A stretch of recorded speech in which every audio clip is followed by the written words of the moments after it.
Welcome back. This is the Big Blue Banter New York Giants football podcast. I'm Dan Schneier, joined as always by my co-host Nick Filato. Tonight we are here to break down the Giants' offensive all-22 film against the Eagles, a tape that we'd like to watch, analyze, and then bury, as I'm sure the Giants would as well. I know Brian Daboll made a comment yesterday about watching it in the morning and then burying it and then moving on to Washington in the afternoon, as soon as Monday afternoon. So that's already happened. Similar thing that we'll do as well, but we are looking for what we can take away from this tape. And I think one thing that stands out, Nick, because it's something we talked about before this game, is Brian Daboll made a comment today about how he felt like in the first half, the Giants had opportunities that were out there where the Giants receivers got behind the defense and the plays weren't made. I thought you did an excellent job clipping up what you thought those plays might be. And we don't know what those plays are because Brian Daboll didn't go play by play. It was this play, this play, this play. But obviously watching the tape, we can make some guesses. I think you did a good job clipping it up, guessing it. And as you'll see on those plays, there are two things at play. One, it's not Brian Daboll saying Daniel Jones missed these throws for the most part. It's mostly just, we didn't get these big plays when we got behind the defense because our protection sucks. And he didn't say that, and he wouldn't say that, but that's what it looked like on the film. But the other thing at play here is a guy who's been much maligned by Giants fans now for a month straight, for some at some times, at some points for good reason. I think at most points not for good reason, is offensive coordinator Mike Kafka. And that's the other thing at play. Those plays were available. Those players got behind the defense. This is something you just mentioned to me before we started recording, and it really stood out, Nick. Those players got behind the defense because they were good calls by Kafka. They were good route combinations to attack what the Eagles were doing. What are the Eagles doing? They have aggressive corners who are playing Jones incredibly aggressive. It's also why they couldn't just sit in quick game. Look, I wanted to see more shotgun quick game going into this game. We saw a little bit. There was success. Some people were like, well, why didn't we see a lot more? You can't run that all game. That's Jason Garrett offense, right? We've already experienced this. We went through this before. We learned from this as a fan base. We learned from this ourselves, anyone who's watched the Giants. You can't run quick game all game. And you can't run it when you have aggressive all game, when you have aggressive corners like the Eagles and how they were playing the Giants. So there were opportunities for big plays down the field, but the pass protection broke down. But you still have to give credit, in my mind at least, and I'll start with this and I'll turn it over to you, Nick. So have to give credit to Kafka for making those calls, right? Like, he deserves credit for that. He's not going to get any because our offense is still stinky, and because we do have some times where I still feel like, Jesus, dude, we run like 3 plays in a row of quick game. It works. And then we go right back under center and run twice and get into a 3rd and long. And I'm just like, at that point, it's like, okay, I understand the criticism, but you still have to give this guy credit when Brian Daboll says something like that. Like, we watched the tape and there were opportunities. If the offensive line breaks down, that's not Mike Kafka's fault, right? That can't be blamed on Kafka. I would say the one thing that the criticisms of Kafka that you can see kind of with those arguments is a lot of those plays were double moves. Those are long developing plays. And you know that the Giants don't have the offensive line to protect Daniel Jones against that defensive front for long. So that can be an honest criticism. But as you said, man, some of those plays, there's, initial 6-man, 7-man protections in there. And then Barkley or Bellinger or Vanette or whoever end up kind of going out into their routes. Or just I'm just talking about the eligible receivers. Right. They go out into their routes, and then you're leaving Neal and Glowinski to fend for themselves. And I got to say, in this game, and you're going to see it on the film in a little bit, I don't know what the hell the Giants were doing. And anytime the Philadelphia Eagles ran twist, because the Eagles were blitzing, but then even when they brought 4, the Giants' protection completely broke down because it didn't seem like Glowinski and Evan Neal were ever on the same page. They would both chase the same guy, leaving a free rusher in on Jones. And I actually felt like Jones did a pretty damn good job in some of those situations, avoiding taking a sack and at least picking up a couple yards with his feet, at least keeping his eyes downfield, maybe finding a check down option, things like that. So it was a frustrating game for sure. And the Eagles, look, you're not going to beat these guys with pure speed. So you have to have those double moves. And that's kind of to speak for Captain. How are you going to generate explosive plays with Kenny Golladay and Isaiah Hodgins running routes for you? And I like Hodgins, but he's not a burner. And you're going up against Darius Slay. If you have these double moves built in and your protection, 6-7-man protection does hold up, then maybe Daniel Jones can make those throws. But recently, we just haven't seen that. Yeah, we even had the two-man route combo where there's only two players running route and there's still pressure. That's never a good sign for an offense when you see that on tape where, you have so many guys in to help. And it's to me, it feels just like we'll get into the tape in a moment, Nick, but it feels just like a catch-22 at this point, right? People will criticize Kafka if things like that happen where he's dialing up double moves. They'll be like, why are you dialing up double move deep shots when you have an offensive line like this that can't pass protect consistently? And then it's like, how else are you expecting to generate any kind of big plays if you're not going to use double moves? So that's the catch-22 one. The other catch-22 is, why is he not in quick game so much? Why are they not just operating out of the shotgun? Well, guess what? If you don't have the offensive line protection to take those deep shots off double moves, and you're just running so much quick game, eventually you see what happens. Like you've seen at times the Chargers have struggled running quick game this year, and other teams with really good quarterbacks have struggled running quick game because defenses can sit on the quick game. And obviously, we don't need more proof of that. Again, like I said, Jason Garrett's offense, just watch any of our film breakdowns from the last 2 years, you get it. So it just feels like at this point to me, Kafka can't win. I just feel that way. And I'm not saying he's doing the best job. He's not making any mistakes. And there's things I like everything he's doing. I just don't know what he can do right now, given the situation with the personnel at this stage. Maybe that changes if Bredesen gets back in the lineup. Maybe that changes if like Glowinski just starts to play better, because I don't think they plan on benching him. So you just kind of need him to play better. Evan Neal, they need to play a little bit better, in my opinion.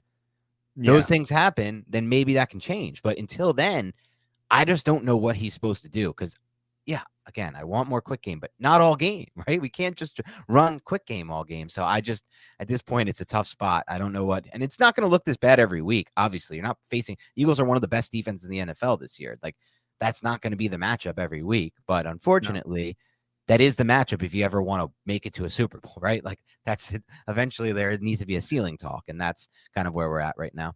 I mean, two of the best teams in the NFL right now are in the NFC East with Dallas and Philadelphia. This is a tough division, and they're not going anywhere. Like these two teams are going to be powerhouses. The Giants will improve in the coming years, right? But you're going to have to fight through that defense. Micah Parsons isn't going anywhere. The defense of Philadelphia, Howie Roseman's one of the best general managers. So hopefully in the future, the Giants will figure that out. But as for right now, look, I think I agree with you. Mike Kafka, what else is he going to do? And I actually like the fact that Jonathan Gannon, the defensive coordinator of the Eagles, he was trying to get a little tricky with some of his plays. And Mike Kafka and Daniel Jones took some deep shots on him. Like the one deep post that looks like it was in double coverage. I saw like people on Twitter be like, why is Daniel Jones throwing it into double coverage on that deep post to Isaiah Hodgins? It wasn't really double coverage though, because it's similar to like what Wink Martindale does.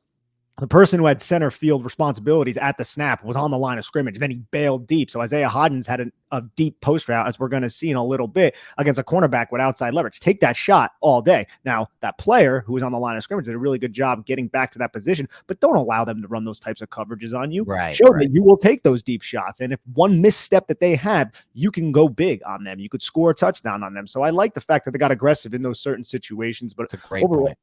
Overall, Dan, and I know you agree with this, like these two teams are not even close to being comparable. Like that defensive front is so much better than the Giants' offensive line. And the Giants have one of the best tackles in the league, who I felt like played well. He gave up the sack to Josh Sweat, who we said he's an underrated pass rusher, in my opinion. Right. But after that, he was pretty damn solid for the rest. It was also, by the way, I don't know your take on this, but it was also one of those sacks where it's like play action under center, quarterback's back to the line of scrimmage. He turns around and he goes into this hot, like if that's out of the gun or something like that, or that's just a drop back, the quarterback can step up through that, right? Like it's just like he wins around he wins. Like Josh Sweat won that rep. Good job. But also I've seen plenty of ends win that rep and the tackle kind of wash them out or the quarterback step up through it. So it was like one of those situations where he didn't have time to step up through it. It was like a 7-step drop. And on those deep 7-step type drops, even off play action, you're setting up a really deep shot. That's why you're doing it. You're setting up a really deep pass. You're going to hit that back foot. You're going to view what the defense is doing, and you're going to take that shot.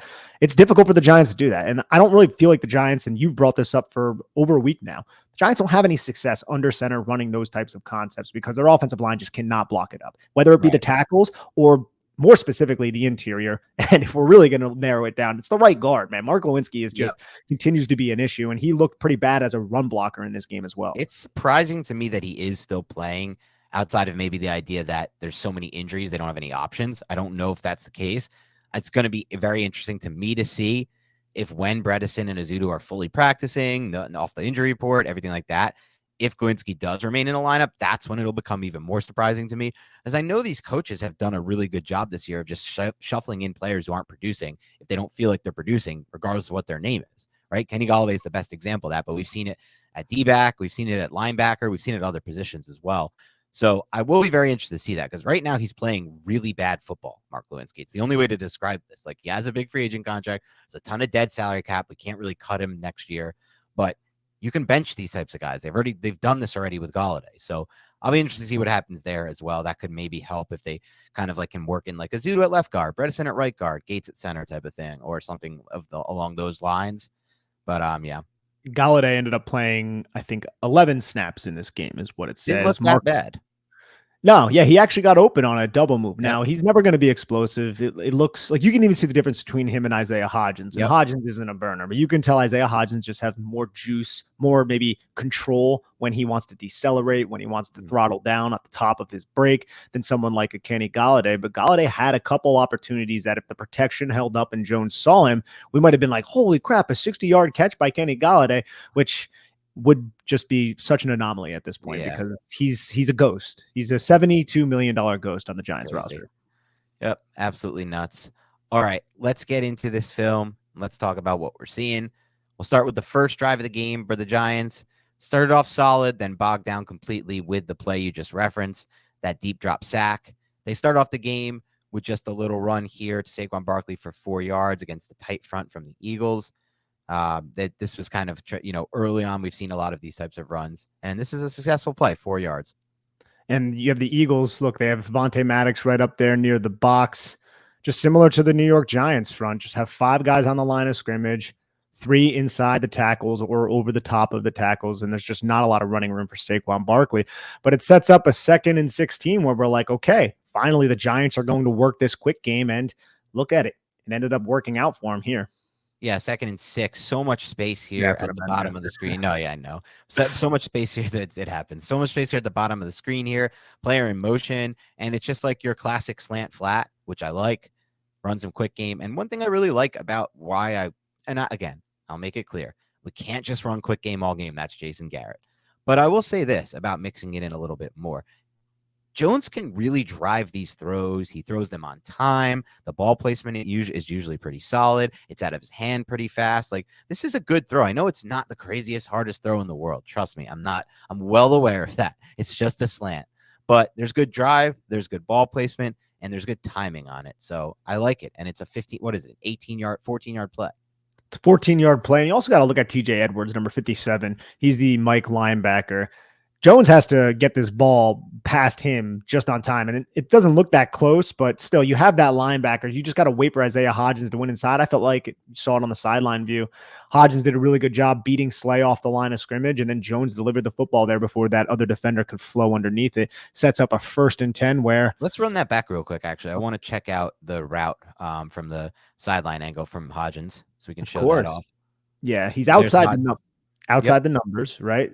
So he just fires the feet a little bit, and then he just kind of uses his strength and pushes Slay off. If you're going to be up in the press position as a cornerback and you go to engage, as Darius Slay does, if you're a wide receiver who is 6'4", 200 plus pounds like Isaiah Hodgins is, use your strength and just give him that little push back, influence him to the outside, then just go right inside. Yeah, and I love the outside step at the top at the beginning of his route to kind of sell it a little bit. And then, like you said, just good feet, good hands there by Hodgins. Hodgins is a player who impresses me when I watch the tape. Yeah, I like Isaiah Hodgins specifically because this is somebody that you just picked up off someone's practice squad. You typically don't have players like that contributing on your roster. Right. Okay, that sets up this 1st and 10. This is the play we referenced earlier. This is kind of the play that derails the entire drive. Unfortunately, they want to run these type of concepts, right? These deep concepts, but when you run them under center, we're having issues because the pass protection. And here you can see Andrew Thomas with a rare miss here, getting beat by Josh Sweat. I think it was Josh Sweat, right, for the sack. Yeah, I believe it. Yeah, it's 94. It's Josh Sweat. Good job by Sweat to win high side. But I do like I don't like the elements that we already discussed, and I don't like this motion, the fake reverse that the Giants try to run. Like, it's not throwing anybody off. Nobody really pays attention to it. You could see how You deep want the to know drop. why, though? I don't want to cut you off, but I want to make this clear because this is something someone brought up and they're 100% right. You want to know why it's not throwing anyone off and you could just see from the angle there, you just ran it. No one is paying attention to the jet sweep because we're not actually running any jet sweeps, right? When's the last time we even handed off a jet sweep? I don't know. It's been a while. It's been a while. We got to do that sometimes. Otherwise, no one's going to respect it. So for those listening, it's a double stack and then a double Y set. So you have 2 tight ends on one side, 12 personnel stack. And what I do appreciate about this play is it ends up being a 3-level read for Daniel Jones with Daniel Bellinger, who actually kind of comes open because you have the wide receiver who is in the stack that isn't running the fake reverse. He clears out that deep third right there and occupies the safety. Right. And you can see how both of those underneath routes by Saquon Barkley and then Nick Vannett hold both of those underneath defenders. Daniel Bellinger now has plenty of room with Darius Slay from the hash all the way to the sideline.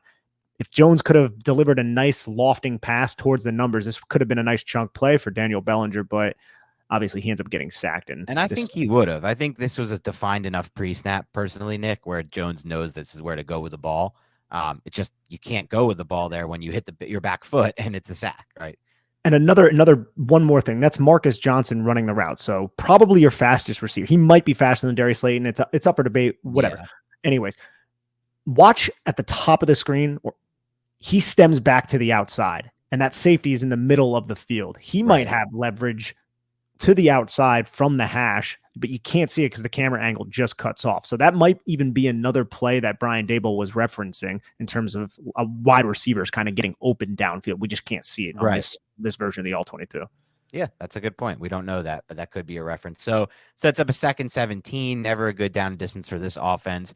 And the Giants go to what has been, I'd say, probably one of the 5 worst screen games in the NFL the Giants run. The screen game doesn't work. It's dropped by Breida. Even if it's caught, there's nowhere to go with this, in my opinion. This is going to be tackled. This is going to be 2-yard gain.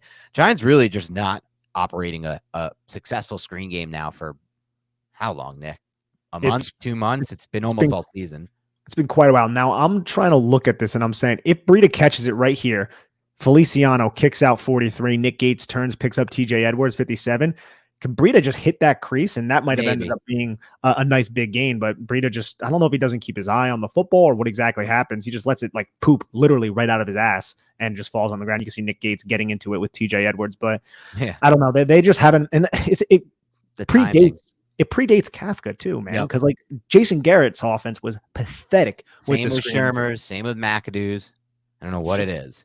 Neither do I. But if they figured that out, I feel like that could really help this team. It could slow down the pressure and help create some sort of explosive plays. And now we get a sack on 3rd and 17. Yeah, 3rd and 17. Evan Neal, you'll see on the bottom of your screen if you're watching on YouTube, gets beat with like an inside spin move. That's not even like a spin move. He just kind of works back toward the quarterback. I think by that point he saw Daniel Jones was stepping up and it was a good adjustment by the defender here. But yeah, we'll go through the end zone copy in a little bit, but this is one of the plays that I think Brian Daboll was referring to. Look at both the outside receivers, both outside the numbers. Watch, they're going to double move at the sticks, and then you can see how James Bradberry bites down hard, and you can see at the top of the screen, I think that's Darius Slayton. I'm not 100% certain. It's hard to tell from this angle. I think Slayton's at the bottom of the screen against Darius Slay. Might be Marcus Johnson. He's wide open, though. He sinks his hips. Yep. I think that's Hodgins, bro. Oh, it's Hodgins. Wow, is that Hodgins? That's so smooth. What a move by Hodgins. I'm pretty sure that's Isaiah Hodgins. Hodgins winning vertically, just so everybody hears it. Hodgins winning vertically. This is a really nice, if that is Hodgins, that's a really nice ability to throttle down and then re-accelerate. Look at his feet here as he throttles down. Dude, this is so nuanced. Look at the top of the break. Not only is he throttled down, he starts to turn his torso and his head. Look right there. His head is turning to the inside, and watch how fooled James Bradberry is.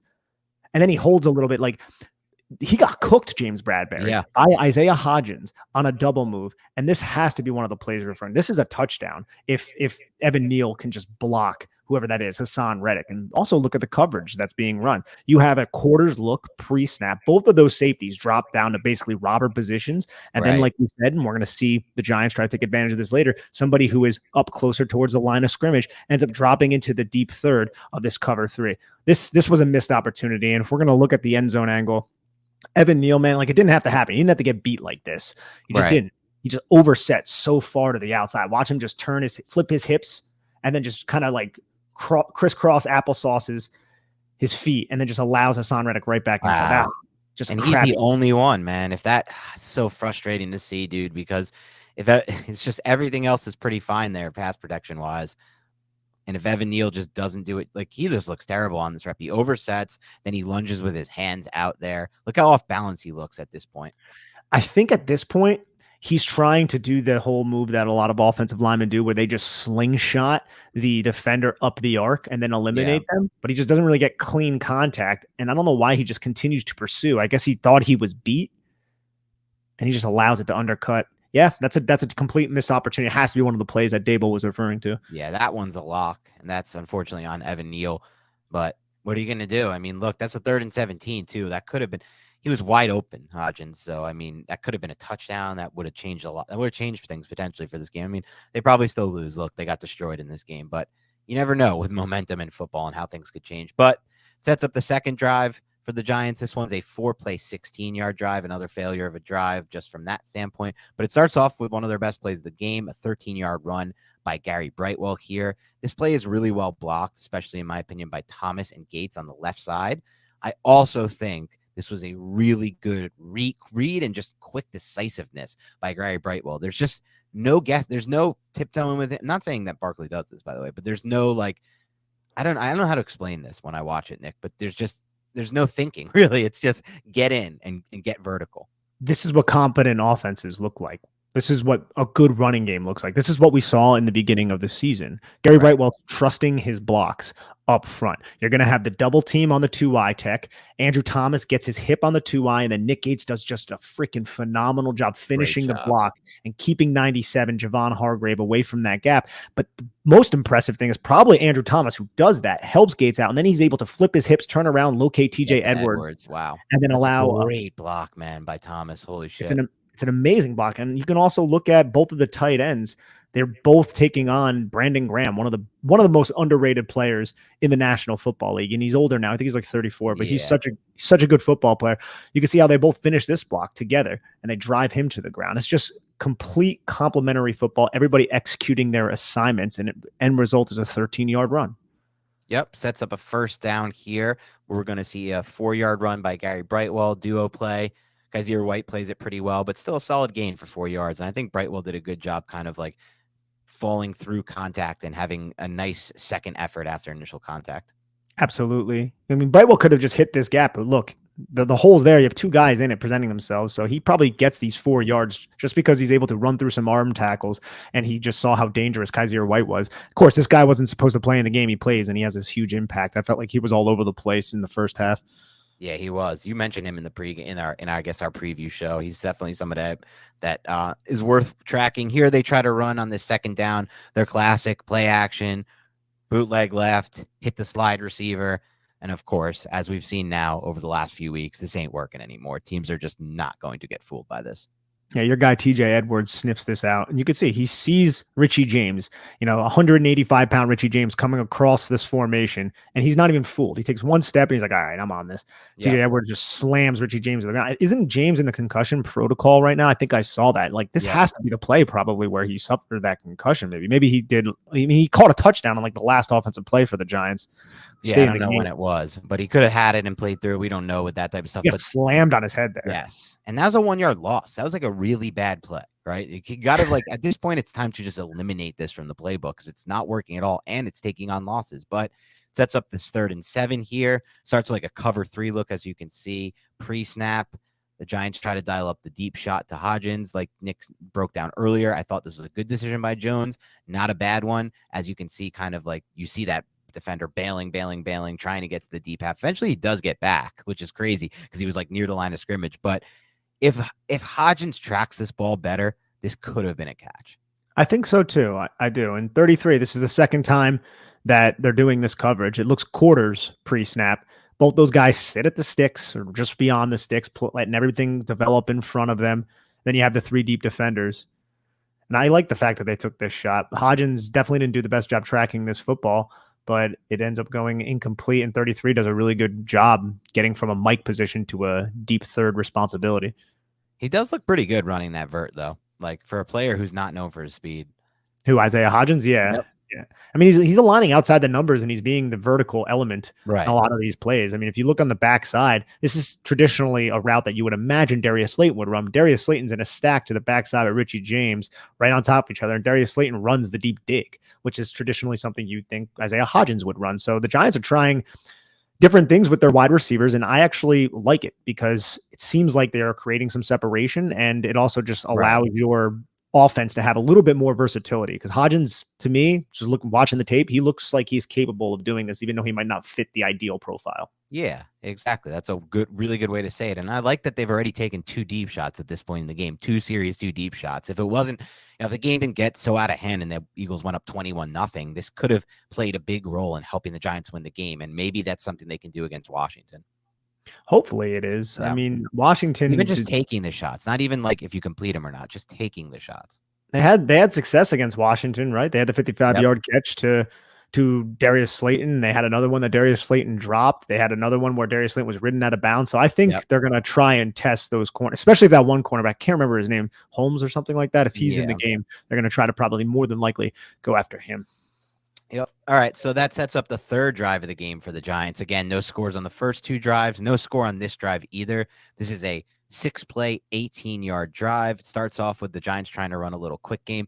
This was the one play that I felt like, and I don't know, it's so hard to know without knowing what the coaches are coaching them and the priest and like from that nature. But it just feels to me like this is just like a simple high-low on the bottom of the screen here with Bellinger. And is that Hodgins?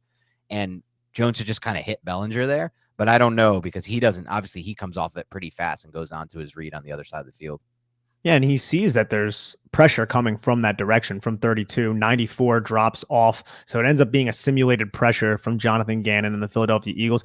I don't think Daniel Jones realized that James Bradberry drove down on the in route. I think it's like right as James Bradberry starts to drive down, Daniel Jones, you see how now Daniel Jones starting to scan the safeties, because if Daniel Jones realized that, he's going to take this shot. Look at the leverage that Daniel Bellinger has against that safety inside the numbers, all the way outside to the sideline. Like he has so much room for that 7. So I just don't think Daniel Jones came off that route concept a tad too early, and not because it was necessarily his fault. He also had the pressure kind of coming in on him. So he wanted to see what was going on to the other side of the field side. We know Daniel Jones, cover him a lot, right? He throws those boundary throws if they're there. And I just think he abandoned it just a tick too early.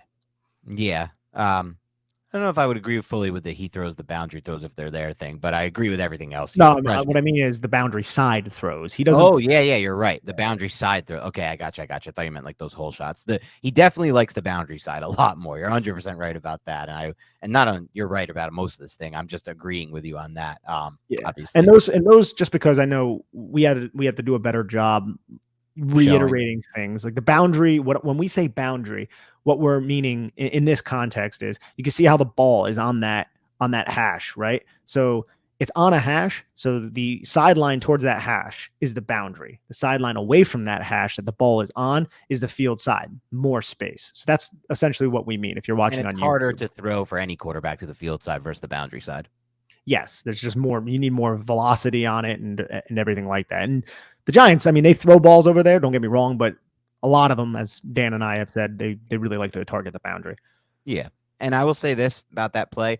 Nick Gates gave up a pressure pretty early in that, and that also plays a factor in why Jones, had to scramble for his life. Yeah, if you watch it from this angle, I think Nick Gates might have expected a twist or a stunt up front, because you could see how number 98, I think it's Milton Williams, fans out towards Andrew Thomas, and watch how Nick Gates looks to his right. Is somebody coming? No. Okay, then I have this blitzer. But then he just gives up the inside shoulder, Mark Lewinsky style, and Daniel Jones has the outrun safety. Yep, and so that's a broken play there. And so now it sets up a 2nd and 8 here, where they just run a little bit of a simple slant flat here combination. They'll find Barkley for 4 yards. Quick game, easy 4 yards, sets up a 3rd and 4. 3rd and 4 where Giants actually convert, which is quickly. I actually like the end zone copy of this, but we'll see it first from the sideline.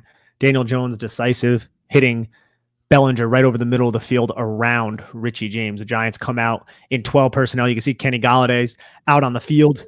He's been out on the field this entire drive, but it's a reduced stacks on both sides. And you can see how Kenny Galladay's wide open as well. Kenny Galladay could easily have blown coverage. Yeah, it looks like they both on the bottom of the screen, Avonte Maddox and James Bradbury, react to Richie James, and nobody goes after Kenny Galladay. I like this route concept. If the Eagles want to play off like this, they're going to play in quarters in this type of way, then do this. And also, what have the Eagles done in 2 previous third downs, Dan? They have bailed this TJ Edwards defender, but it's not TJ Edwards here. But they bailed him to a deep third responsibility, sat everybody deep of the sticks. That was more for like a 3rd and 6, 3rd and 7, 3rd and 8. This is a 3rd and 4, so it's not as difficult for the offense to pick up. But the Giants are just going to, hey, we're going to run everything in front of those defenders who are deep, and we're just going to pick up the first down. That's exactly what happened. You can see it a little bit better on the end zone angle.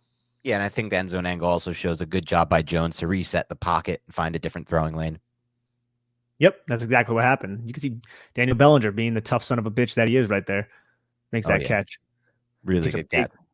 Big hit, too. Yeah, 22. And he knows he's going to take a hit. I mean, he is not afraid to catch balls in traffic. The play he gets injured on, he's, the throw is right into the defender. He takes a massive hit and hangs onto the football anyway. So this was conversion. Now they run a little duo up front, 5-yard gain for Breida to set up a 2nd and 5.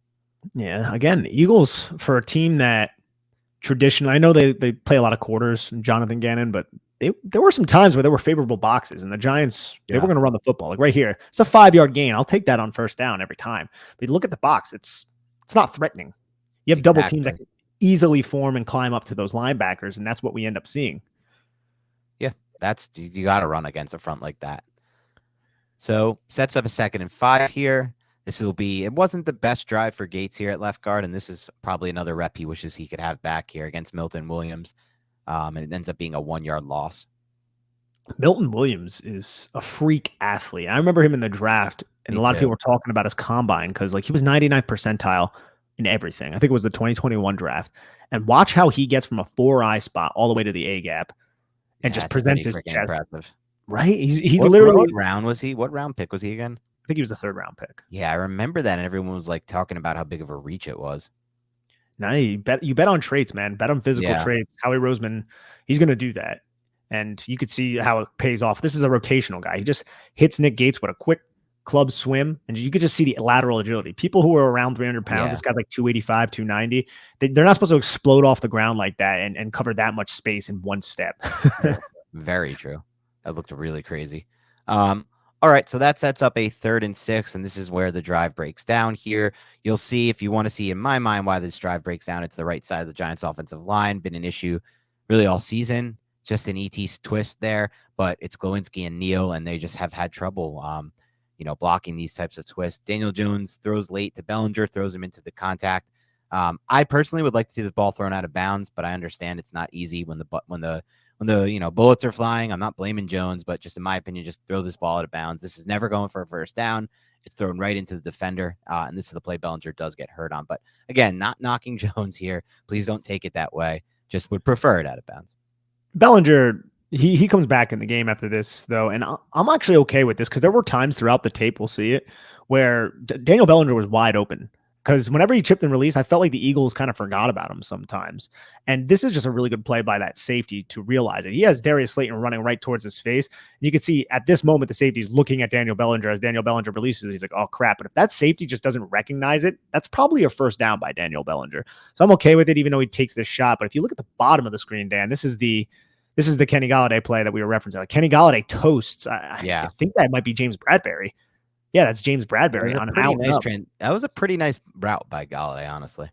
It was. And you could see he's not explosive off the line of scrimmage or anything, but gets out, whips his head, goes right back up. If the ball is thrown at this moment, and Daniel Jones, he's getting hit, there's no way he could have thrown the football. But say the protection actually held up, we'll see it from the end zone angle.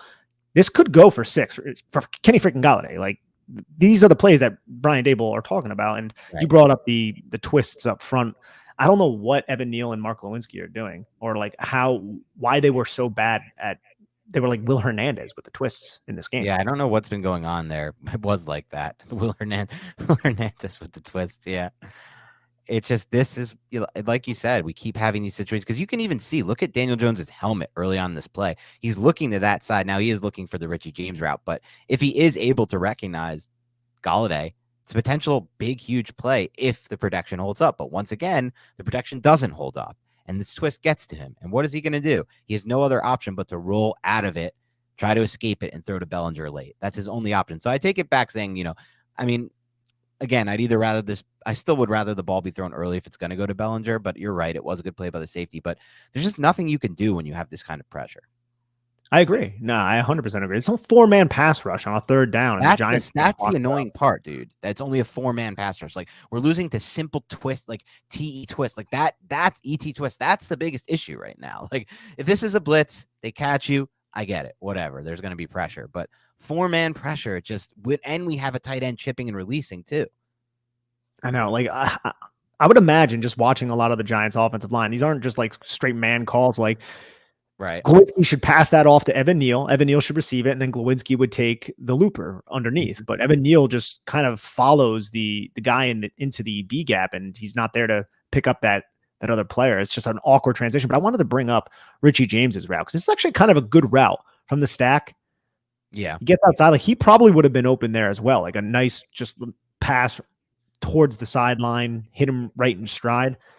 Vontae Maddox so open at the bottom of the screen. I know. Avonte Maddox is a good defender who probably would have made a play on the football, maybe, but I felt like you had two options that way, and Daniel Jones knew it. It's just he didn't have the time to deliver the football. Yeah, exactly. And you could see it. Like, when you see his helmet look into that direction, it's either going to go to Golladay or James, but not when there's pressure right in his face. So another drive ruined. Another pressure ruins another drive. That's 3 straight drives with nothing. Starts this 4th drive, which is 6 plays, 30 yards. Starts probably off with Barkley's best play, right? Yeah, by far. This was like the first time in weeks, maybe months, I thought I saw like old Barkley level burst just to beat that defender with that not much of an angle there, but to beat him and while also beating him staying in bounds. Like, this was old school Barkley level burst. Yeah, I felt like this was very impressive. This is a boundary throw, so there's not a lot of space, and Saquon Barkley catches it between the numbers and the sideline. TJ Edwards has a pretty good angle, and Barkley's still able to outrun him and pick up 16 yards.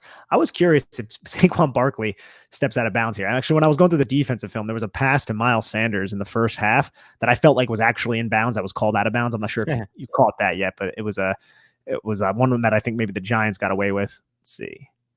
That's just like elite tight roping by Saquon Barkley. Look at that. He looks out of bounds there. Look, he's literally like, if he's inbounds, that's about as close as you can be to being out of bounds. It's that close. Put a chip at the freaking ball, boys. Let's get this thing moving. Let's get this thing rolling. Let's just know when people are inbounds and out of bounds. We don't need these old dudes making these decisions anymore. That's my we're being outdone by soccer, guys. Like, what are we doing? Yeah, exactly. We don't need that to be the case. So then we sets up this 5-yard run by Saquon Barkley. This is something you pointed out that I thought was interesting when I looked back at it once I saw you pointed out. Evan Neal, our 1st-round pick, hasn't had a great game to this point. Let's watch him on this block, and let's kind of consider, is there a possibility for a much bigger play if our 1st-round pick here, 7th overall, makes a much better block here? And I think the answer might be yes. Oh, absolutely is yes. This could have been maybe not a touchdown because you have the alley defender coming down, but Saquon in space. Right. Because look at Darius Slay. Darius Slay pinches up, and so does that number 22, the safety. Darius Slayton does a great job picking up 22, and then Slay takes this other hole where Daniel Jones is flowing towards. And all you need to do is have Saquon Barkley hit this B gap. And it's just Fletcher Cox. And this is one thing that's great, about having a guy like Fletcher Cox, but he's aligned as a 4-eye, kind of teetering towards 4 technique. So he's basically directly over the top of Evan Neal. And Evan Neal basically has to step towards the play side like he does and then get his hips to the inside hip of Fletcher Cox. And he kind of does that, but Cox just dominates him at the point of attack and then just closes Saquon Barkley to the back of Mark Lewinsky. But you're right, man. I think if Evan Neal just it holds up, has a little bit more sand in his ass against an older Fletcher Cox. Look, Barkley's putting his foot in the ground and he's getting vertical, and this could have been a huge run. Yep. Unfortunately, not a great block, 5-yard run. So look at it from the sideline angle. Oh, that's so frustrating because right. I think this is a touchdown. It might actually be a touchdown. That alley, he's going to come down, but Barkley can win that angle. And Barkley, all he has to do is put his left foot in the ground, and right. He has space between the hash and the sidelines. Oh, that's really frustrating looking at it from that vantage point. Yeah, it is. And hopefully we can get some improvement out of Neal down the stretch. That's something I'm going to keep an eye on as far as building blocks go. But it sets up a 2nd and 5. Giants starting to get a little momentum going with their run game. This is a 9-yard run. And this is one of the plays that you're going to see on unheralded you're going to understand why we like this play so much. Watch the motion at the end of the snap with 86 Slayton, and look at the block Darius Slayton made. This play is probably a 2-yard loss if not for Slayton.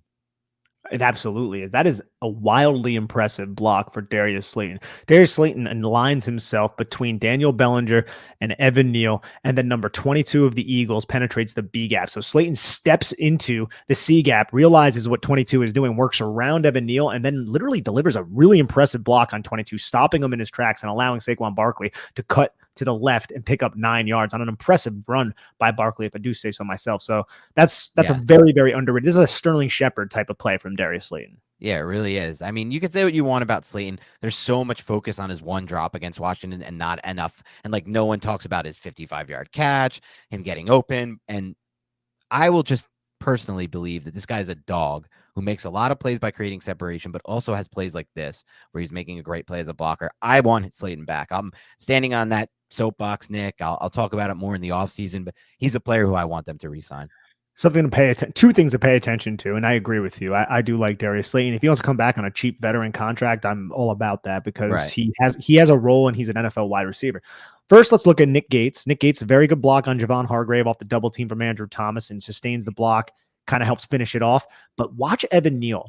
I think Evan Neal gets hurt on this play. Watch him hold his elbow and fall to the ground. Yeah. Wow. I wonder if he crops up on the injury report tomorrow. With an elbow injury. It looks like he's just like holding that wrist and he looks to be favoring it. I don't know if it affected him for the rest of the game, but it doesn't look good. Yeah.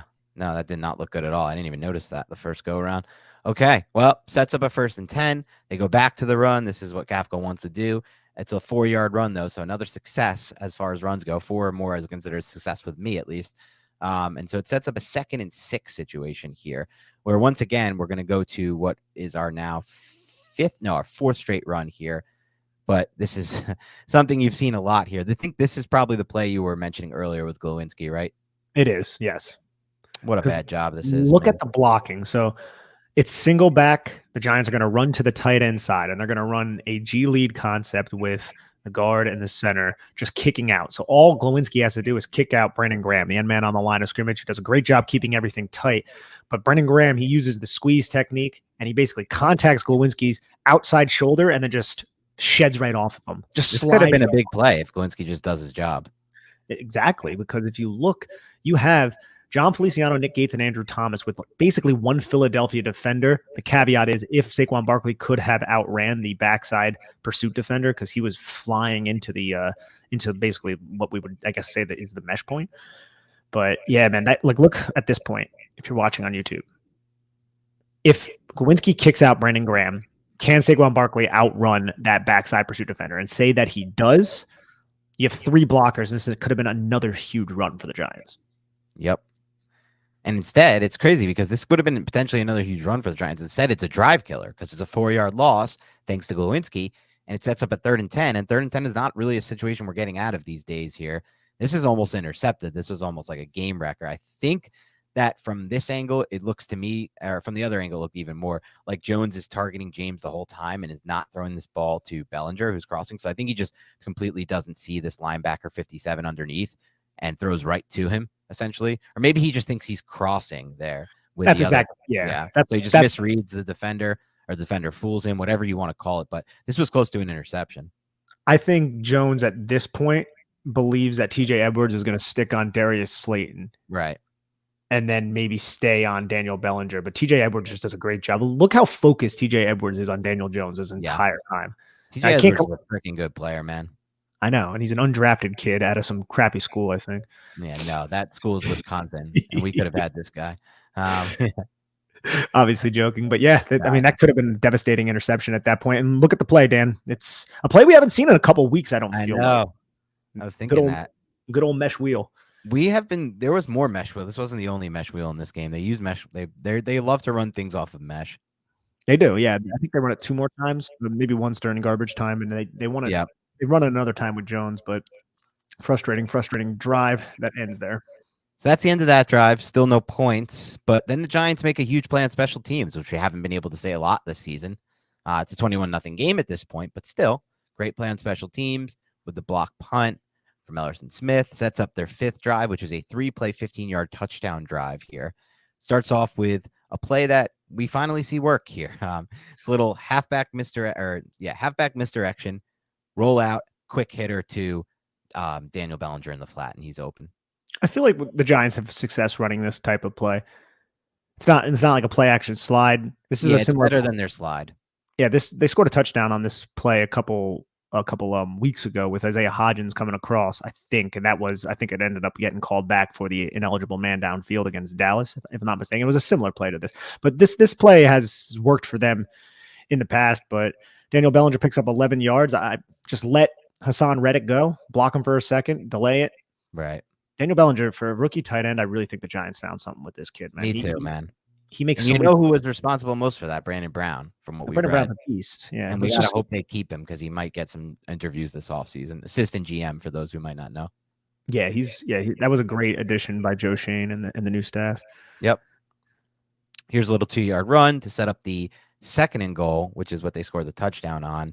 And this is a good example of extemporation by Daniel Jones here. He wants to hit Bellinger. The play is designed to go quick to Bellinger, but it's covered. So like we've seen in the past, I think throughout this entire season, Jones has done a good job while rolling to his right of really doing it in like a tempoed way, staying patient, keeping his eyes down the field. And eventually, I think, Hodgins does a really good job here of coming off the coverage and finding the soft spot for the touchdown.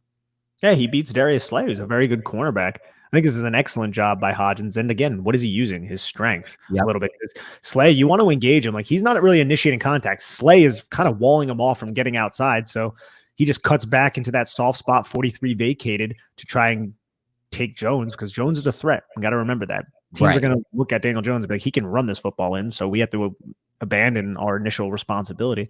I feel like this is actually a really underrated play by Jones. It ends up going for a touchdown, so maybe underrated is not the right word, but watch him just scan everything. He's scanning, he's being patient. The pressure is coming on him, and he finds the throwing window. It's pretty damn good. And he doesn't really look at Isaiah Hodgins until the throwing window comes open. He sees Hodgins here, and then he looks at Daniel Bellinger, and you can see right here, the stripe of his helmet is not looking at Hodgins, but he's using his periffs. He's using his periffs right now, looking at Hodgins, and now he snaps back and fires once 43 removes himself. That's a really good play by Jones. Great play by Jones. And that's a touchdown for the Giants. They finally put some points on the board, thank God.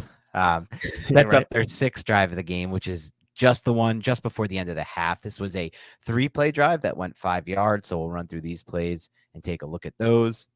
Dan, one other thing too. Yeah. Special teams, man. And we didn't really talk about it too much last night. We talked about like the block punt and the botched punt by Gillen. But Boston Scott had like a 66-yard return. He had another one, I think, that was the pretty return. The return defense, special teams, whatever it's called, return special teams defense is just crazy bad this year.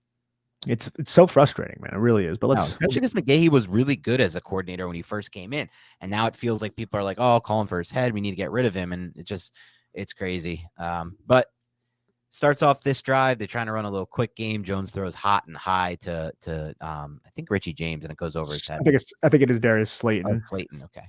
Yeah. That's just bad ball placement by Jones. There's no reason to put it that high. Did he think Isaiah Hodgins was over there or something? Like, I'm not sure, but either way, ends up going incomplete to set up a 2nd and 10 where the Giants run deep crossers, and Daniel Jones ends up checking the football down. But this might have been another one of those opportunities that were missed, where if you watch Richie James, he gets isolated at the bottom of the screen. It's a 2x2 set with an wing back to the field or to the boundary side. Richie James is the number 2 receiver, and he gets isolated against the safety whose hips are turned towards the opposite direction on deep mirrored horizontal crosses. And I think at this point, maybe you could see James and be like, he might be breaking open because nobody's following Richie James. Everyone kind of abandoned him. So he's isolated one-on-one against that deep center field safety. But Jones opts to take the check down, and he doesn't even get that opportunity. Yep, and that'll set up the last play of the half. Once again, we said we'll show you it again. We'll see it again. It was mesh wheel. And ultimately, was this sacked? I don't remember what happens on this. No. Yeah, sack. Yep. Yeah, Daniel Jones gets sacked by Fletcher Cox, who kind of just bench presses John Feliciano back into the pocket. At this point, it's just, I mean, it was over quick in this game. Like, my optimism, I didn't have really any optimism going into the game, but I had optimism they might be able to keep it close. Like same here. Yeah, same here. I thought they would lose ultimately, but it was very quick where we were like, oh nope, these teams aren't even in the same class, not even close. sadly. So that ends that half. Not a good half of offensive football. Obviously, you saw the one touchdown they had was on a short field, 15 yards after the block punt. Not much else. I don't know if they even crossed midfield besides that, which is a struggle bus. But we get to the seventh drive here, and they finally get something going here, despite being down 27-7 at the time. This is an 11-play, 75-yard drive. Ends in a touchdown here. Starts out here with a little PA rollout from the reduced bunch, and Jones is going to find the easy solution to James for 6 yards.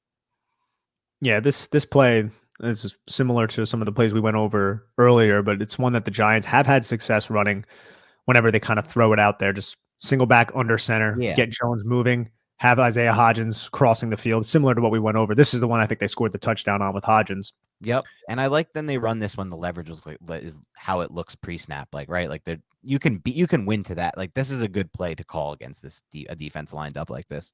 Yeah, you have that reduced bunch. It looks like you have two high safety. It looks like they're in quarters, so you're gonna have off coverage more than likely. So the flat's Right. gonna be open. And watch Richie James release.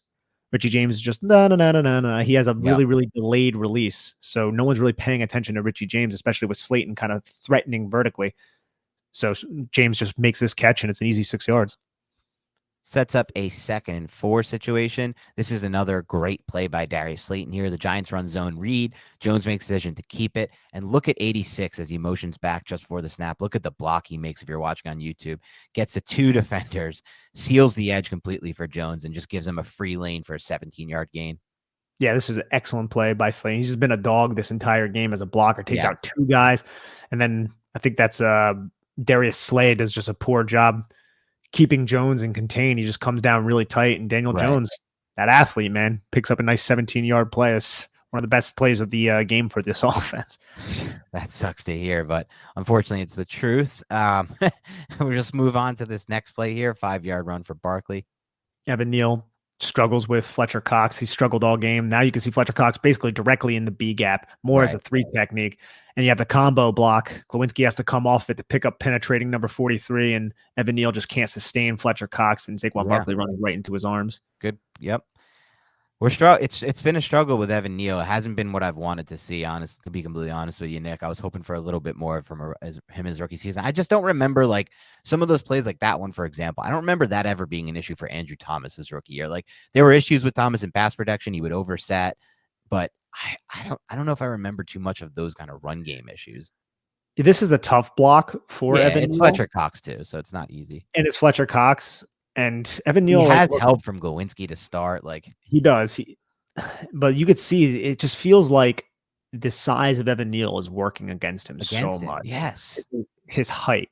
And the fact that he can't play balanced is an issue. And you could see at this moment, like, he's getting torqued right here by Cox, and Cox is kind of just controlling his chest, it looks like. But then there comes a time where Evan Neal gets both of his feet in the ground and starts to drive, but it's just too late. Right. It just takes a long time for him to recover. If he doesn't win initially, he really struggles to recover these blocks, and is just too slow in his recovery because he's so damn tall. And from a technique standpoint, he's not always in an optimal position, i.e. his chest is so far out in front of his feet.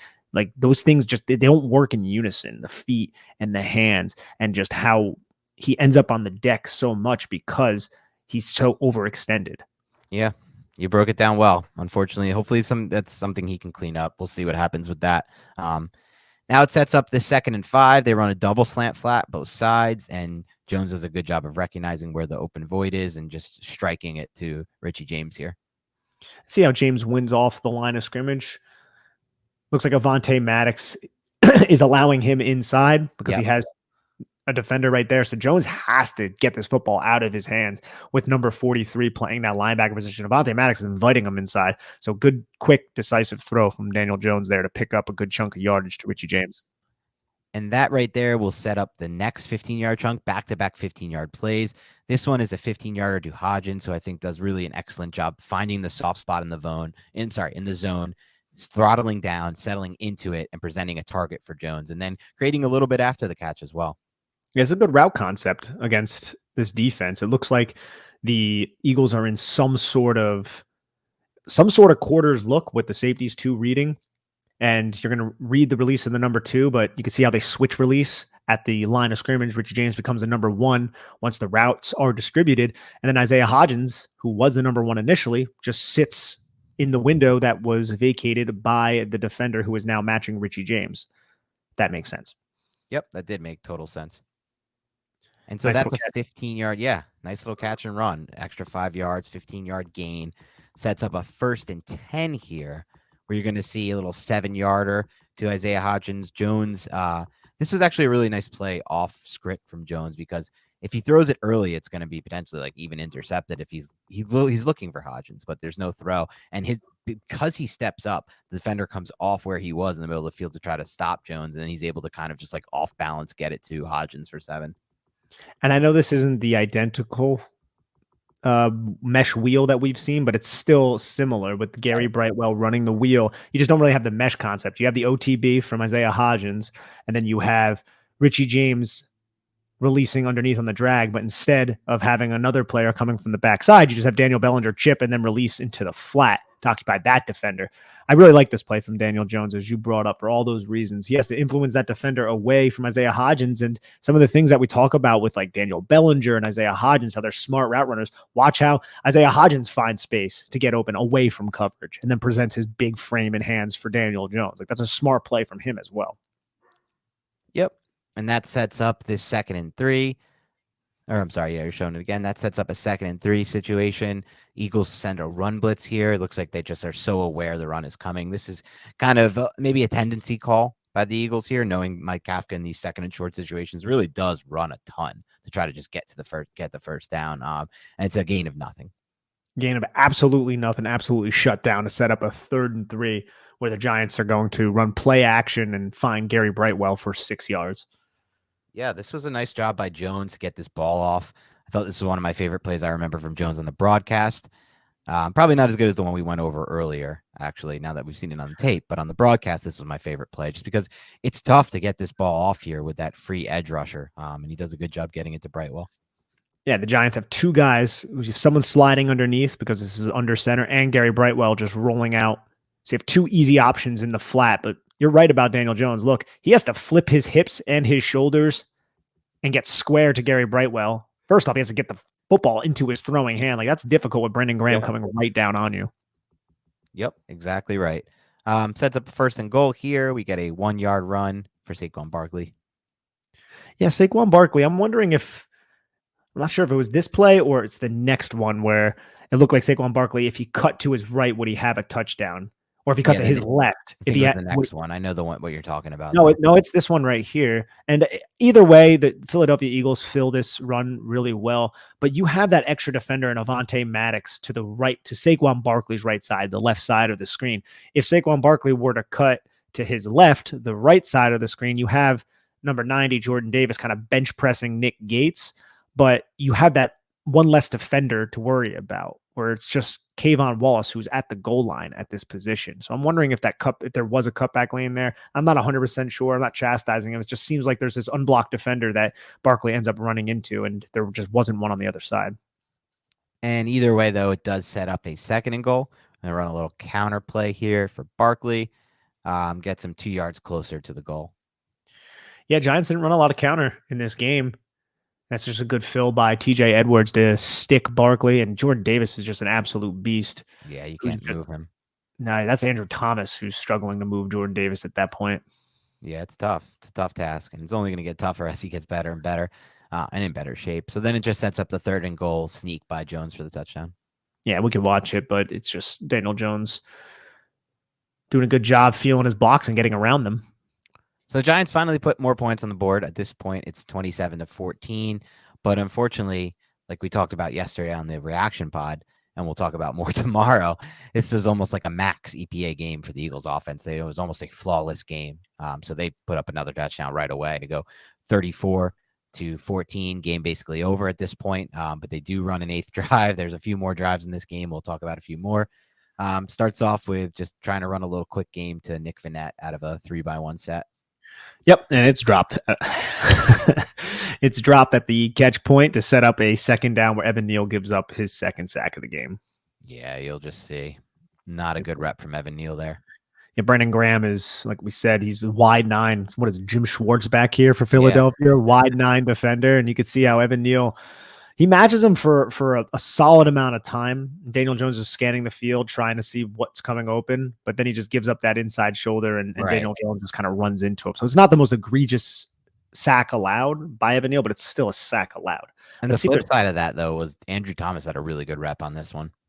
Yeah, I felt like Andrew Thomas tends to do that. If you look at the top of the screen, you have, this is a field side throw, mind you, but you have a switch release where it looked like Richie James was open along the sidelines, but that is a difficult throw to make. But James Bradbury is forced to do some sort of speed turn because nobody accounted for the number 2 releasing to the outside. If you look right here, if the ball is out at this point, this is more than likely going to be complete. And I'm not 100% certain why Daniel Jones didn't throw this football at that point. Right here, like there's no one on Richie James. He's looking in that direction.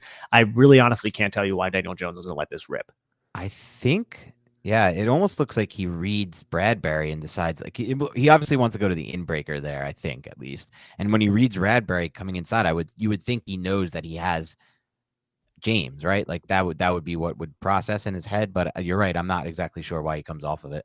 It has to be very quick though, because Bradbury executes that good speed turn and he can close width to the sideline. Yeah, it just has to be quick. And I don't know why because right here he's looking, and you can't see the play.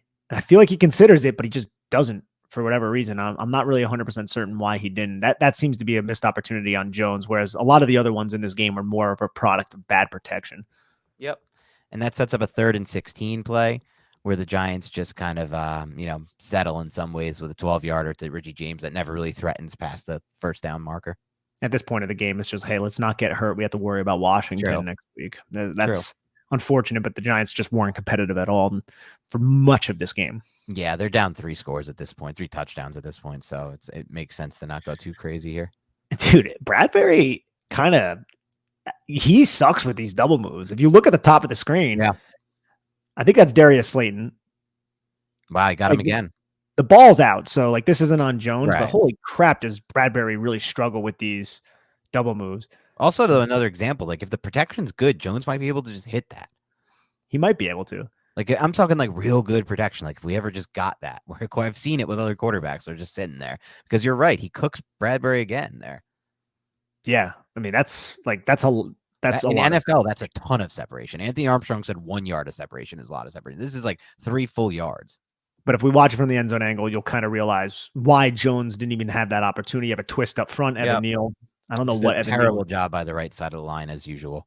It's just they're so bad. So like Glowinski's trying to pick up 93, allowing Feliciano to take 7. So they actually do their job well enough. Feliciano gives up the pressure from Hassan Reddick. It's well executed by the Eagles, but Evan Neal, for whatever reason, he can't even handle Kaiser White. I don't even think he anticipated that Kaiser White was penetrating, even though White is up on the line of scrimmage and they've been running twists all game. Yeah, so he had his eyes on Reddick the entire time, Neal. Yeah, man, Neal. Look, I like Neal a lot, but he hasn't had the best rookie season if we're just going to call a spade a spade. He is not at all. That ends this drive. We'll go to the 9th drive here, which is a 10-play, 52-yard drive with a turnover on drives. This will be the last drive we break down. We'll run the plays after that, go over some superlatives. The rest of the plays are, Tyrod Taylor plays. So we'll just run those over. I think Matt Parrott was in the game. They just kind of was not good. Yeah, Matt they threw in some backups because they want to preserve their guys going into Washington, which I completely agree with, by the way. I'm really happy they didn't put Jones out there and all those guys for those final drives. That would have pissed me the hell off because we've already had one dumb injury this year with Adoree'. We do not need more. Here's another just bad hit to the head for Richie James, just getting his head slammed on the deck. Oof. Right there. Yep. Yeah, that's tough looking. But 5 yards, Richie James on a quick little just drag route, look like a drive type of concept with a route over the top of it, set up a 2nd and 5 where Evan Neal is set up here. Look at this is a really interesting feet pre-snap. It doesn't work out for him, but and that's kind of what he gets hit, Jones, which is why it throws off. But I'm just curious by his footwork. You see his stance there? Who, Evan Neal? Yeah. What about it? I just think it's aligned kind of weirdly there. Is that not right? I mean, it's a little narrow, but I'm okay with it. He looks like he's really coiling a lot of power off of that inside foot to drive off of it. Set up the catch. It's like the difference between him and this is why I'm asking you. The difference between how he looks pre-snap and how Andrew Thomas looks pre-snap, such a different base right there. Yeah, Andrew Thomas looks phenomenal pre-snap, but like I don't really have an issue with Evan Neal. It's a little narrow. I think you That's could what I'm say. thinking. Is it too narrow? But maybe not. I don't know. It's a little narrow. I mean, there's been some weird. Remember Charles Cross's set True. pre-snap? Like True. they're as long as it works for you. But for Sure, Evan Charles. Neal, That's a good point. he matches Hassan Reddick up the arc, Right. but then he turns his hips and just gives up that shoulder. And Yeah. once he gets his hands inside, he doesn't disallow Hassan Reddick from getting to his chest. It just doesn't seem like and then of course, what happens? Chest ends up well over the top of his feet. Hassan Reddick bends right into Daniel Jones to affect this throw that actually somehow gets to the catch point, but great play by Darius Slay. Right. And that'll set up a 3rd and 5. Jones yeah, sorry, go ahead. No, you're good. Daniel Jones just does a good job reading the blitz and trying to get the football off to Gary Brightwell. And I felt like the Eagles knew what was coming, and they knew that was coming. Yeah, and they had it dialed up. They had somebody for Gary Brightwell. But you could see the pressure just come right into Daniel Jones' face. You know, it's disappointing at this point of a game, and as Giant fans and people who cover the Giants over the last couple of years, we've been really privy to this. We've been seeing a lot of it, like when it's the fourth quarter and it's just like absolutely meaningless football. Right. And you can see here on this 4th and 5, gotta have it. I mean, it's not even a gotta have it play. The game is over. I shouldn't call it a gotta have it play. Like, what are they down 34-14 at this point or worse? Like, there's not enough time. I mean, it's possible. We saw the Sean Jackson game, but here Jones doesn't like what he sees, just takes the first down with his legs. Good play on Jones just to do that. Looked like it was some sort of cover 6, but Philadelphia is just playing, we're not going to allow explosive plays, and we're just riding the clock out at this point. Yep, ride it out. Try to go outside, pitch Breida, nothing there. 2-yard gain. Sets up the best play of the game for the passing offense, but again, it's end of the this doesn't really matter. That's the problem. Like, I love this play from Jones. It's an amazing play. He steps up through the pressure, resets the passing lane, and finds a streaking receiver. This is something I just haven't seen enough from our pass offense, and I'd love to see more plays that just look like this. This is like if you talked about this play, we've broken down plays before where we've been like, oh, Jones didn't see it, Jones didn't throw it. He saw it here. He threw it. He made the great decision, and he put the touch out there. He led the pass. Everything about this play was perfect. I just wish it happened in the first quarter, Yeah, absolutely. But I just think this is also somewhat of a blown coverage because you have a 3-by-1 set. The number 3 receiver, Darius Slayton, is running a deep over, and Darius Slay, who is the deep third defender to the opposite side, kind of sits with Daniel Bellinger as the Giants run Gary Brightwell to the flat. It's a little bit of a transition, but you also have this Mike linebacker who's sitting on as a zone defender who could have matched Daniel Bellinger. So now, from the Giants' perspective, you have Darius Slayton as your number 3 running a deep over against a safety with Slayton having easy inside leverage. So he's going to outrun the safety, which he does easily. And then there's no one in that deep third. So I'm thinking maybe Slay was supposed to be in that area, but he just bit down on Daniel Bellinger's route. It's just good route concepts from the backside. And you could see, like, even after such an explosive play, or a 37-yarder, Slayton just gets up, gives the ball to the ref. Like, the players know this game is over. They're not celebrating a play like that. You rarely see it on a 37-yarder, but it's kind of the state of where this game went to, unfortunately. So a little quick game here. Just a quick throw out to the flat for 5 against Quarters. Set up a 2nd and 5 duo run. 2-yarder here with Brightwell. Thankfully, at least they took out Barkley by this point. I would have been even more furious if they were playing Barkley at this stage, but they weren't, thankfully. This is a low key. This is kind of a low key impressive run by Brightwell. Maybe there's I'm trying to there. I'm trying to see, like, if he cut it back to his right now, because you have TJ Edwards there, but if Evan Neal was able to climb and locate, could there have been something maybe to the right? But once he commits to the left, there's not a lot there. And he runs into Nick Gates and he spins off Nick Gates. And if he was just able to avoid James Bradbury, and we know James Bradbury well, right? Like, James Bradbury is a good player. I love James Bradbury. I think he's a phenomenal cornerback, even though he doesn't really look that great in this game. Wasn't always the best in run support. Like, Adoree Jackson is a much better run support player, but he makes a nice tackle at the line of scrimmage to stop Gary Brightwell. Brightwell was able to avoid it, though, man. That could have went for 6, maybe. Yeah. All right, that sets up 3rd and 8 here. It's a quarters look, and you're going to see some pressure from Thomas's side that gets in Jones's face, and he just tries to throw to Breida here, and it goes incomplete. Yeah, Brandon Graham just bull rushes Andrew Thomas back into Daniel Jones, but Thomas does a pretty good job holding up. Like, he gets bullied a little bit, but you can see how he just sits back on his toes. The back gets bowed a little bit. I think The Evan pockets. Neal got away with a hands to the face there too on that one. Yeah, he definitely did. Yeah, he like punches Hassan Reddick's face. 4th and 8. This is the last play for Jones in this game. Blocking's not great, and it just goes incomplete to James.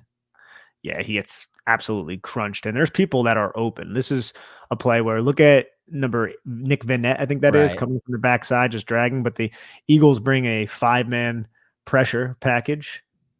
Everybody's sitting on the middle of the field. You can see how so much attention is paid to who's that Richie James over the middle Right. of the field. And you have kind of a post wheel down at the bottom. It's covered up well. Giants never throw the post wheel, but they couldn't even throw it to Vanette on the drag. Instead, they try the little spot route, but it's covered up well. And the Giants turn the football over on downs. And that's the end for the Jones offense. We'll run these plays as we go over superlatives. It'll be the Tyrod Taylor plays. And obviously, there were more backups in as well. So as we run those, Nick, let's dive into some superlatives. I want to get your unheralded player on film on the offensive side of the ball. I think it's easy. Unheralded player is going to be Darius Slayton because nobody's talking about Darius Slayton. And I know he didn't have a huge game as a wide receiver, but what he was able to do in the run game, not that it was always effective because the overall Giants rushing attack sucks, but his individual effort was, I would say, pretty impressive. It reminded me a lot of Sterling Shepard. So I have to go with Darius Slayton and his effort as a blocker more so than anything else. Yeah, I like that call a lot. Especially with those 2 blocks. I'll go with Isaiah Hodgins. I still don't think he's getting the credit he deserves for whatever reasons that may be. He had a really good route that you broke down where it was just an absolute filthy vertical double move that he got wide open on. He also had the touchdown where he did a good job. He had the play where he sat in that vacated zone that I really liked. He also had the slant flat where he ran a good, precise route. He catches everything that's thrown to him. He's physical. He's strong. He's big. He has better vertical separation than he should for that size. I like him a lot as a player, and I think he played another really good game for the Giants. So he'll get mine for the unheralded player. How about your favorite route on tape? Favorite route on tape. Okay, Yeah. we're going to go in that direction. I think it has to be that double move Yeah. that you were just referencing. That was such a smooth route. And there was plenty of routes I think that we probably could go with. There was a lot of double moves. There was a lot of selling of the routes. But the one where Isaiah Hodgins got James Bradbury absolutely just messed up. The one that we referenced where he turns his head and his entire body almost and then explodes vertical somehow. That's the one I'm going to have to go with by Isaiah Hodgins. Just impressive for someone of his frame. That's the one for me too. Let's go with best throw by Daniel Jones in this game. It's probably that Darius Slayton throw. The Darius Slayton throw, I know it comes in garbage time, but it was still a nice throw. He was on the run a little bit, and he was able to hit Slayton in stride and allow him to turn upfield up the sideline to pick up extra yards. So we'll go there. I'm going to go with the 3rd and 7 deep shot early in the game to Isaiah Hodgins. I know it was an incomplete pass. I feel like that was pretty damn good ball placement given the pressure Jones was under. A different wide receiver, a little bit of a better tracking vertical receiver. Hodgins is not really known for a vertically tracking receiver. I think could track that and make it over the left shoulder catch. And I think the ball, that's a pretty good ball to me. So I'll go with that one. How about the best play call from Mike Kafka or your favorite? Best play call for Mike Kafka. I like the mixture of certain plays that he's adding, like the deep shots that we were talking about with Philadelphia running the coverages that they ran. I don't love the double moves, but I understand it. So maybe I'm going to go with the double moves, just maybe leave somebody in protection to help Evan Neal out, your rookie tackle, who, I mean, I guess at that point he wasn't struggling mightily, but yeah, I'm going to go with those double moves because guess what? They worked. They worked in the game. So we'll go there. It's just they couldn't connect, obviously. Yeah, I don't have one specific. I like that he mixed in a little bit more quick game, though, early in the game. So I'll go with that. How about the best player overall on film for you? I think it's still Andrew Thomas. I know it wasn't Andrew Thomas's best game, but it doesn't have to be his best game. He still probably had the best tape of anybody else here. And if I'm going to be real with you, I think Isaiah Hodgins can really rival him. I think Isaiah Hodgins looked very good on film, but I'm still going to go with Andrew Thomas. I know it's a little boring. No, I think it's a good call. It's probably another runaway, if we're being honest. He had 2 bad reps, right? But then he had some really good reps. The run blocking rep we broke down earlier was a really freaking good rep. The pass blocking rep we broke down earlier where Neal broke down, but Thomas played it really well, was a really good rep. So it will be Thomas for me as well. Let's wrap this up with a pass blocking grade 1 through 10. Pass blocking grade was not great. So let's go with I feel like we've been given a lot of low grades recently. So I'm going to go with maybe a 1.9. Was it that bad? Is that too harsh? No, I don't think so. But I mean, it's just like it's really just the right side for me at this point. But then there were like a couple bad routes from Gates, but it's mostly the right side. I'll go 2.1 on that. How about run block? Oh yeah, sorry. Go ahead. Yeah, I'm trying to debate on if it's me being really harsh or is it just that it's just been bad for the last several weeks. So I think it is fair. And you can see even on the screen right now, Nick Gates gets beat. Honestly, my biggest concern with the pass protection, Dan, is it seems like there's miscommunication errors. Like they don't know what they're doing with these twists. Like And that should, yeah, go ahead. That should be something that's figured out. We have another by week 15. We have another play where, I mean, obviously Tyrod Taylor can't get rid of the football, but Richie James wins on kind of wins on a deep post against whoever that is. Anyways, it doesn't really matter at this point in the game. How about your run blocking grade 1 through 10? Not great, but better than pass blocking grade. Let's go with a 2.9.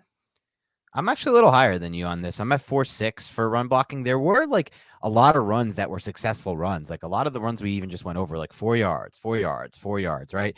Now there were some mistakes that Evan Neal made that we went over, some bad blocks there. But overall, I felt like outside of Neal really in this game and then one really bad rep from Glowinski, the run blocking was pretty solid in this game. I don't know though, man. I mean, like the run we just watched from Tyrod Taylor was the reason why Tyrod Taylor led the team in rushing. Yeah, I know the Giants were down. Like, they didn't have actual success. Yeah, the Giants were down too, like 21-0 pretty quick in the game.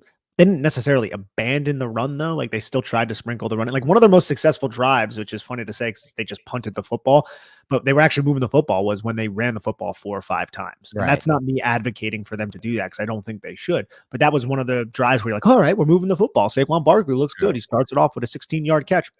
But there were a lot of plays that were just frustrating where Mark Lewinsky didn't kick the guy out or Evan Neal found his way on the ground and stuff like that. And there's a touchdown pass if you're watching on YouTube it's a nice ball from Tyrod Taylor.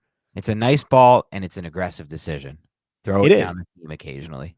You have this safety. This is, you have 3 deep. You could see to the strong side. You see that safety rotate over the top of that tight end. Good route by Richie James to extend towards the bottom of the numbers, extend, and then cut right back, right into the soft spot between that covering defensive back and the safety. Good, well-timed pass from Tyrod. And luckily that safety wasn't a bit more instinctual because this could have got Richie James killed. If the safety was already breaking on this, that could have been bad, but still, good play. Yep. That actually probably was the play. Yeah. Oh, man, this guy really took a beating. He got hit in the head right there. Yeah. He does that. Yeah, you could see him grab his helmet there. That's not good. No. Eesh. All right. Well, it was ugly. We went over it. We'll bury it. Unfortunately for me, I mean, I shouldn't say the word unfortunately, but we do have to do the defense too. We want to learn from that. And I am so nervous to go over that. Defensive film is the worst defensive film I think I've seen maybe ever since we started doing this. I can't remember a more hapless effort. And there were still some moments, right? Like still some good pass rushes here and there, but some of the breakdowns, man, in coverage and in run defense, Miles Sanders touchdown. Some like ugly moments where because this was the first game. I'll say it. The reason I said that earlier, I'll say why I'm saying this. This was the first time since this season started, Nick, where we finally, after the game, started to hear the from the fans, I'm questioning the effort. Was the effort there, right? Like people tweeting at Carl Banks, it's one thing to get killed by a team that's outmatched from you from a talent standpoint, but to get out effort and to not show the effort in the fight. And it's I don't know if I agree. I don't agree with any of that, but I don't either. And it's not the case, but it's when you do give up plays like that Miles Sanders play, that's going to happen no matter what. It's like a natural reaction from fans for that type of thing to happen. So it's just it's not going to be pretty, but we'll do it anyway. And we'll see if we can find some bright spots. Yeah, Dexter Lawrence to me at their going, and I'm not even done with the defensive film. I still have to watch the second half. But he had a couple plays where I was like, oh man, like the touchdown pass to Devonta Smith. It was a beautiful swim arm over move from Lawrence. If he had just a split second more, and I see a lot of people being like, oh, that's such a lucky throw from Jalen Hurts, and I'm like, I don't think so. I feel like that throw had such good trajectory right into the hands of Smith. Yes, Love could have made a play on it. I think Love misjudged it and all of that, but I don't know, man. I think people got to start realizing that Jalen Hurts he's the real deal. Now, we'll have to see once he gets to the playoffs and he's playing like the 49ers. I don't know about that, actually. Sean Mraz tweeted out he tweeted out during the game yesterday, if you had traded the quarterbacks, the result would be the same. Who's Sean Perez? I don't even know. Who that is. He works for WFAN. He follows me. I follow him. He's a nice guy. We did get into it a little earlier this season when he was trying to argue with me that this team reminds him of the '07 team and they're going to make a Super Bowl run. And I'm like, dude, the '07 team had a filthy offensive line. What are you watching? And so we got into a little bit of a heated back and forth. But like to say that the result would be the same if you switch these quarterbacks is just freaking. It's really. It's like very discrediting to Jalen Hurts. Like, I understand if you don't think Jalen Hurts is that good, right? Whatever. But come on, man. Like, some of the throws he made in this game were really nice. To just turn the tape on and you can see Jalen Hurts, how instinctual he is, how accurate he is. Look, we went over the tape last year of Jalen Hurts. He wasn't like that. Right. And he still made throws that should have beat the New York Giants in that game. But the Giants kind of benefited from drop passes and things of that nature from Jalen Reagor. But Jalen Reagor's not there anymore. So now you got A.J. Brown catching throws. And you could see he's so much more confident to try to actually take these shots. That's the thing. Like, you call the Julian Love play like a lucky throw, but he's confident, well, right? I did not call no, not you. I'm saying whoever called it Yeah. a lucky play, whatever they're saying, like, and that other sideline throw that went to Devontae Smith that was like a hair out of bounds by Smith, that was a freaking hole shot dime. Like, he's confident he's taking dime shot. He's taking these hole shots. That's what you ultimately need. It's the only way to win, like by taking those chances. We're giving preview of the defensive film, but there were a couple like third down throws that he made that were just so anticipatory. He was throwing it before Devonta Smith got out of his breaks. And literally the coverage, like by Fabian Moreau, had a terrible game, but the coverage by Fabian Moreau in some of those situations was air freaking tight. But it was like a little piece of bacteria just finding its way right into the hands of Devonta Smith. It was really, really insane. Yeah. So we'll see it tomorrow. And we'll work through it. We'll work through it. But thank you for tuning into Big Blue Banter Podcast. I know it's not easy to watch tape on a game like this, but if you enjoy it, I'm happy. If you're learning something from him, I'm happy. We're turning the page after we do tomorrow's pod, and we're going to look forward to Washington. It's a must-win game. The Giants win. They have a really good playoff chance still, so a chance of making the playoffs still. So we'll see what happens. Thanks again for tuning in. Have a great rest of your night, and we'll talk to you soon.